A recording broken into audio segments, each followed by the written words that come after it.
জুলাই আন্দোলনে জয়পাট সরকারি কলেজ ছাত্রদলের পক্ষ থেকে এবং জয়পাট সরকারি কলেজ ছাত্রদল এই জয়পাটের রাজপথে নেতৃত্ব দিয়েছিল। এরপরে আমাদের যে 7 জনকে বহিষ্কার করা হয়েছে, এই ছাত্র নেতারাই আগামী আন্দোলন সংগ্রামে বিএনপির 2013 সাল থেকে শুরু করে এই পর্যন্ত চলমান আন্দোলন সংগ্রামে সর্বোচ্চ ভূমিকা পালন করেছে। দুদিন থেকে এই পর্যন্ত জয়পাটের সকল জনসাধারণ থেকে শুরু করে সকলেই এই বিষয়টা অবগত হয়েছে। কিন্তু হুট করে এই হঠকারী সিদ্ধান্তের বহিষ্কারের সিদ্ধান্তে আমরা সবাই স্তম্ভিত হয়ে গেছি এবং যার কারণে জয়পাট সরকারি কলেজে একটি অনাকাঙ্ক্ষিত ঘটনাকে কেন্দ্র করে এই ঘটনাটি ঘটেছে। আমরা কেন্দ্রের কাছে বারবার তদন্তের দাবি জানিয়েছি, সঠিক তদন্তের মাধ্যমে দোষীদের ব্যবস্থা করা হোক, কিন্তু সেটা আমলে নেওয়া হয়নি, না নিয়ে বহিষ্কার আদেশ দেওয়া হয়েছে।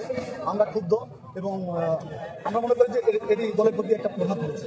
আমরা চাই ছাত্রদল একটি নিরপেক্ষ এবং তদন্তের মধ্যে দিয়ে এটি পুনর্বিবেচনা করুক এবং দোষীদের বিরুদ্ধে ব্যবস্থা গ্রহণ করে যারা নির্দোষ ত্যাগী কর্মী দুর্দিনে তাদেরকে তাদের সম্মানটা ফিরিয়ে দেওয়া হোক, এটাই আমরা আশা করি।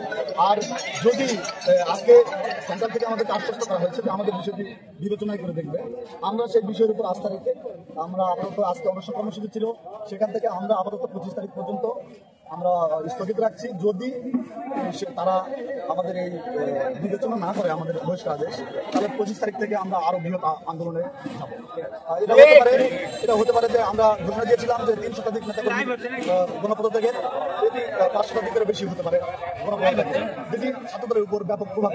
আমরা চাই না বিগত দুর্দিনে ত্যাগী কর্মীরা তারা বহিষ্কারের আওতার মধ্যে আসুক এবং চাই না যে দলের ভাবমূর্তি ক্ষুণ্ণ হোক। আমি দেশের একজন তারেক রহমানের যে কথাবার্তা তার উপর ভিত্তি করে আমাদের এই বিষয়টা আমলে নেবে, এটা আমরা দৃঢ় বিশ্বাস করে 25 তারিখ পর্যন্ত আমরা আপাতত আমাদের কর্মসূচি স্থগিত রাখছি।